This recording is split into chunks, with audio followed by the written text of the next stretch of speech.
everyone and welcome back to Sew What If I Sew, or welcome if you're new. My name is Jess and this is my channel all about sewing, dressmaking and all things stitch related. And today you join me for my first official video from my new sewing space. If you want to find out more about my new sewing space and have a wee tour around, check out the video linked below or just go to the previous video on my YouTube channel and you will see a lovely tour of my new space. This is my first go filming in it and I'm loving it already. It's absolutely wonderful. The light's really nice, like I've not even got the overhead light on right now, this is incredible. And it's really cosy and I'm finding it very inspiring. I've been sewing in here all of the bank holiday weekend.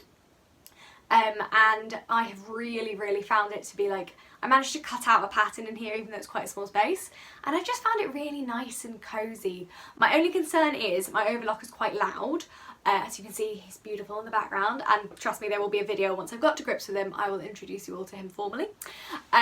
He's quite loud, so I'm thinking of potentially getting like a noise reduction mat, because I've seen them around somewhere, and I know you can also get a kind of non-slip mat for them as well, so I'm going to consider that really. If anyone has like a good noise reduction kind of system that they work with their overlocker, can you let me know in the comments below?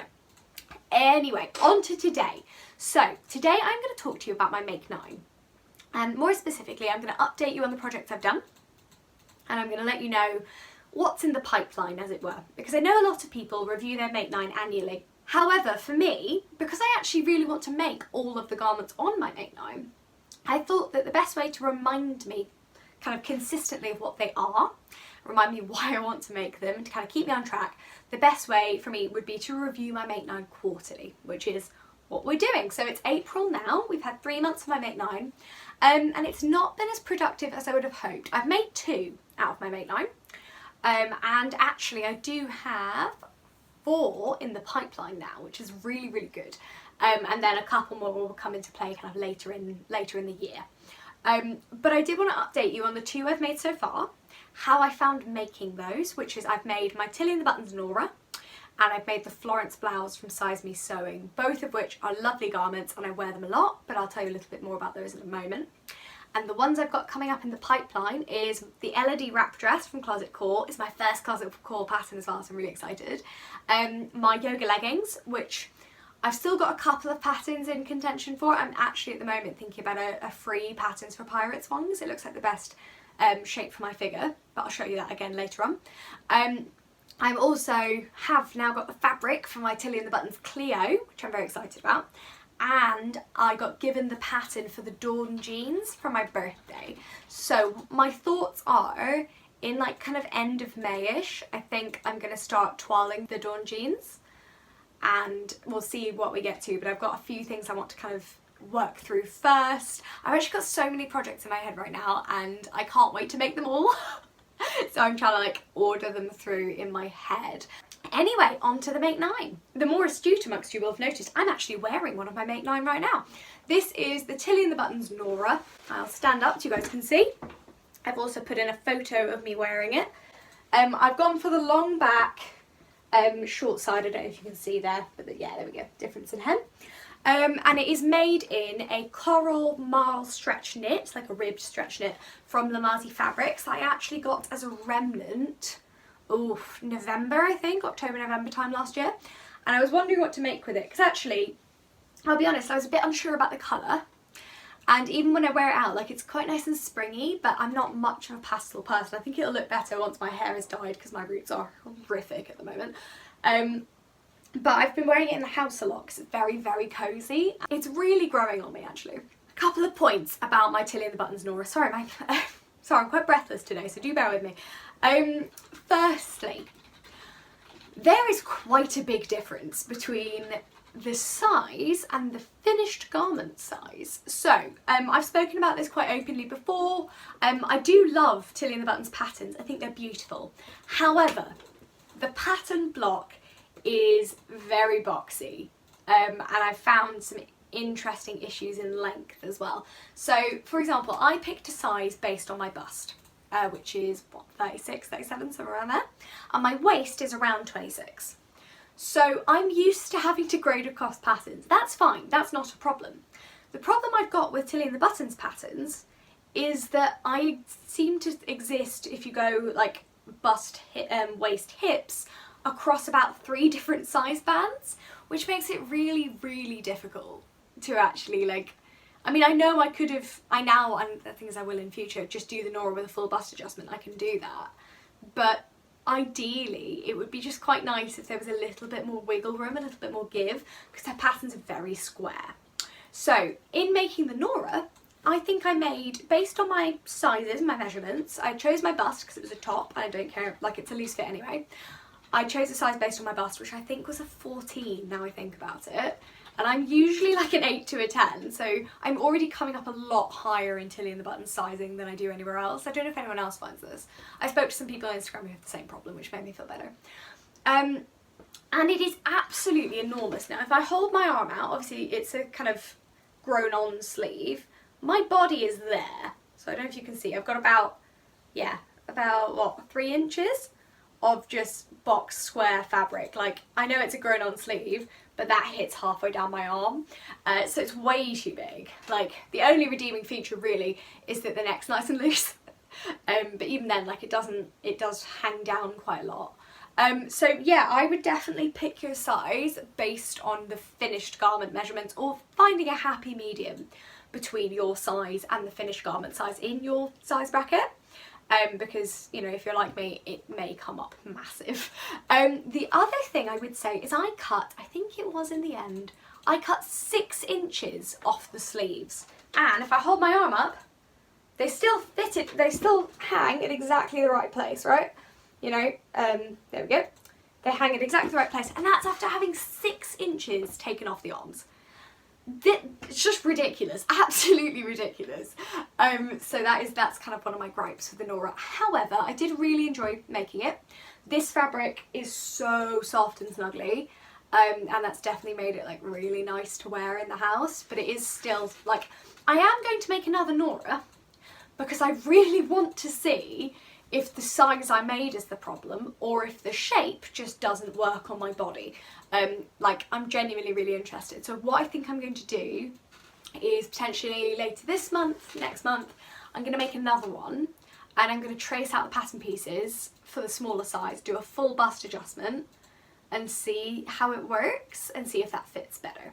Garment number 2 that I've completed is my Size Me Sewing Florence Blouse, which is here, yay! It's beautiful, I really, really like it, particularly in love with the ruched cuffs. Like, look at those, they're beautiful. And this fabric is from Felicity Fabrics. I won it in a giveaway, and it is, I think it's polyester actually, like, but it's sort of like a kind of almost like peach skin crepe. It's really, really lovely. And there is a whole vlog actually on me making this, which I've again linked below. And yeah, I'm a big fan of it. Again, I think I probably would have made a smaller size in this, but I went off my bust measurement. So basically what this is telling me is that I hate doing them, but I need to do more full bust adjustments. Also, I think I needed to be a little bit more careful putting the pattern pieces, the PDF pattern pieces together for this one, because the shoulder dart is not quite right. And I know it works for other people, which makes me think that I've not put enough in it, or it's something weird's happened and it's not big enough. Because when I initially put this on, this black bit was the neckline, right? And there was this huge bulge here of fabric that just sort of stuck up like that. But now I think maybe I stretched the neckline, I don't know, something very strange happened. So I then had to actually fold it in on itself and stitch it down. However, that has given it a really nice look. It's also quite a reinforced neckline now.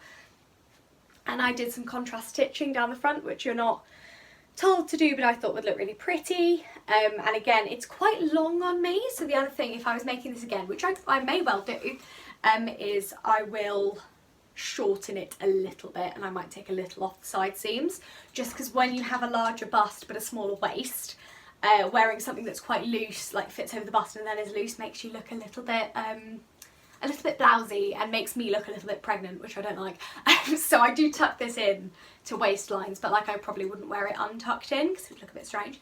But I do really like it. I rate this pattern as well to follow. It's a really, really easy pattern to follow, and I do like the amount of bust space in it. Like, I think that's been really well thought through, which is, you know, a big plus. And this is actually one of my work favourites as well, because shearing cuffs are just honestly such a revelation, because as you can see, I push my sleeves up all the time, and I've never done shearing before this garment, and then realised when you wear shearing cuffs, you push your sleeves up, they just stay where you put them. It's, oh, absolute revelation. Love it so much. So this is my second one, my Florence Blouse. It's a raglan sleeve, you can see at the back, with a centre front seam down the middle, and it is meant to be a bias band neckline. One word on this, which is that it is not mentioned in the pattern in terms of cutting out the pattern. If you want bias binding of your own fabric, you need to cut that yourself, and there's no piece for it, so just do remember, if you're making this garment, to make some of your own bias binding if you'd like to bind your neck with that. So in terms of upcoming projects, now I don't think I've ever shown you this, but for my Dawn jeans, it needs a wash. I have this amazing indigo denim from Liberties that was actually gifted to me by my boss at work. So she bought quite a lot of it to cover a chair, because it's really like no stretch at all. This is proper hard wearing denim. My boss bought some to cover a chair that her dog was scratching to bits. And over the summer, we were chatting away about sewing, because she doesn't sew. And she was like, oh, she suddenly disappeared off camera. I went, oh, hang on. And she came back and went, can you do anything with this? 2 meters of indigo denim from Liberties. And I was like, yes, yes, I can do something, because she's quite tall. And she was like, no, are you sure? And I was like, yeah, I can get a whole pair of jeans out of this for me. So I've been waiting nearly a year to use this. I'm so excited to use it. But understandably, with denim being exceptionally expensive, especially this sort of denim, I'm going to be toiling my Dawn jeans 4 or 5 times before I even cut any of this. It's so precious. Now I also have fabric for my Tilly and the Buttons Cleo pinafore. So I've gone with the Cleo instead of the Bobby because I prefer the shape on me. I prefer the kind of flatter pinafore rather than the buttons down the front. I think it looks nicer on me. And I've got this black needle cord. Now I cannot remember what wale it is, but I've linked it below. It's from the rag shop, and it's got a really lovely, like, quite firm structure to it. It's like, yeah, it's nice and dense is the word I would use. It's got a good weight, but it's not too heavy. Like, so if I need to interface it, that will be absolutely fine, and it's completely opaque as well, which is wonderful. So this fabric is going to become a Tilly and the Buttons Cleo. I'm quite excited to make that, but as I said earlier, a little bit nervous after the sizing issues I've had with Tilly's patterns. So we will see how that works out, but I'm very, very excited to use this fabric. Fabric number 3 I don't have here because it's in the post as we speak. So my Elodie wrap dress is going to be made in a stunning viscose American from the rag shop, which is up on the screen now. It's kind of blue and floral, and I looked at it and just went, that's going to look so good as an Elodie. And I'm also hoping that the weight of the American will make it look a little bit more flowy, and also will hopefully make sure it doesn't crease too much. Although now we have an actual wardrobe and I can hang things up, like as in with enough hanging space.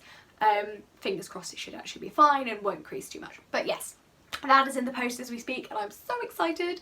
That one will be the next thing I make. That will be as in my next make 9. The Elodie is the next one, hands down. And then after my Elodie, once I've got used to my overlocker, this fabric will finally get used. So this is a 4-way stretch lycra from Fabric Godmother. And it is so stretchy, but it's not too stretchy. It's got enough structure to make some really epic yoga leggings, which is exactly what it's going to be. So it's lovely and soft. It's so silky, like, oh, I love it. And yeah, I've never made leggings before, so I prefer, given my height, I prefer a sort of mid-length, like a kind of 3/4 length legging. This will be my first project that, like, my overlocker is not just a useful tool for. Like, I actually can't sew this really without an overlocker, because just of the way that stretch seams are sealed, the overlocker stitches give this fabric the ability to stretch as far as it needs to that a zigzag stitch just won't do. Like, it's one of the few fabrics you genuinely, at this point, you really need an overlocker. So I'm so excited to get sewing. I am going to be using, I think I've decided, I am going to be using, I think it's the peg leg leggings from Patterns for Pirates, which is a free pattern. But I like the fact it's kind of high-waisted, and it's got like a high waist band, and then the legs start quite high, which I prefer. I'm very excited to make my very first pair of yoga leggings and see my hobbies combine and crash into each other and hopefully create something beautiful. But I will definitely show these off to you guys when I've done them, and I will be making a sew along for these because it's just so exciting. If anyone's got any tips and tricks on working with Lycra, let me know in the comments below. But I'm so excited, like, can you hear it? I can't wait, because as well, activewear is so expensive. It's something that really frustrates me actually, because again, men's activewear is expensive, but not in the same way women's activewear is, because you've still got this whole sort of fashion element to women's activewear. And it means that, you know, realistically, I just want some nice leggings that will stay up and aren't see-through. Is that too much to ask? I don't think it is.